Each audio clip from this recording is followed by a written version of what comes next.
Hello বন্ধুরা, স্বাগত জানাচ্ছি আমার চ্যানেলে। আমি ডেইলি ব্লগ করার চেষ্টা করছি। আমি একজন নতুন ব্লগার, তাই কিছু মনে করো না।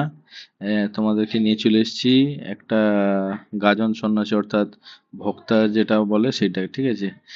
বর্তমানে এটা হচ্ছে এগরা থেকে দীঘা যাওয়ার রাস্তা কুদিতে। এটা হচ্ছে এই যে রাস্তাটা তোমাদেরকে দেখাচ্ছি, এটা হচ্ছে কুদিতে যেখান থেকে জল তোলা হয়, যাকে আদিগঙ্গা বলে, সেই জায়গাটা। এখানটায় এই বিভিন্ন মানে ভক্তরা আসে, জল তুলে চন্দনেশ্বর জল ঢালতে যায়। এবং এখানটায় সন্ন্যাসিনীও 5 দিন বা 3 দিনের থাকে পুণ্য অর্জনের জন্য। এটাই হচ্ছে সেই জায়গাটা।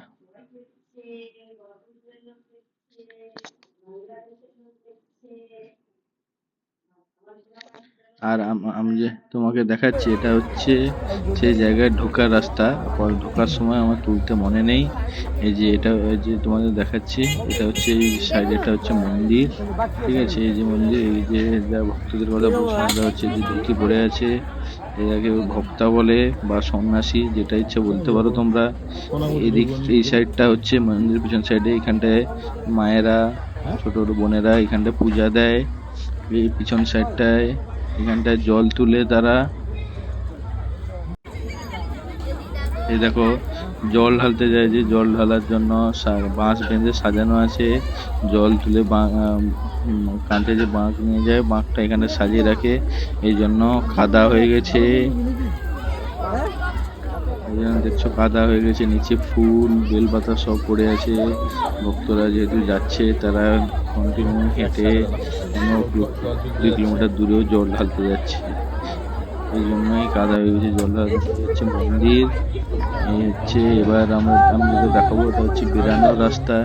এইখানটায় ভক্তদের তাঁবু আছে, এরা এইখানটায় থাকে। এই হচ্ছে ছোট্ট, দেখেছো জল ঢালতে জন্য যে রেডি হচ্ছে। এটা ফল আছে, রাত্রিবেলা যাতে অর্ঘ্য জল পাওয়ার পরে কিছু একটু খায় তারা। এই যে ছোট ছোট কিছু জিনিসপত্র কেনার জন্য, নিজের জল নিয়ে যাওয়া জিনিসটাকে সাজানোর জন্য দোকান বসেছে এখানে। ক্ষণস্থায়ী দোকান এটা। হচ্ছে বট গাছ, হ্যাঁ, শিব মন্দির, শিব মন্দির।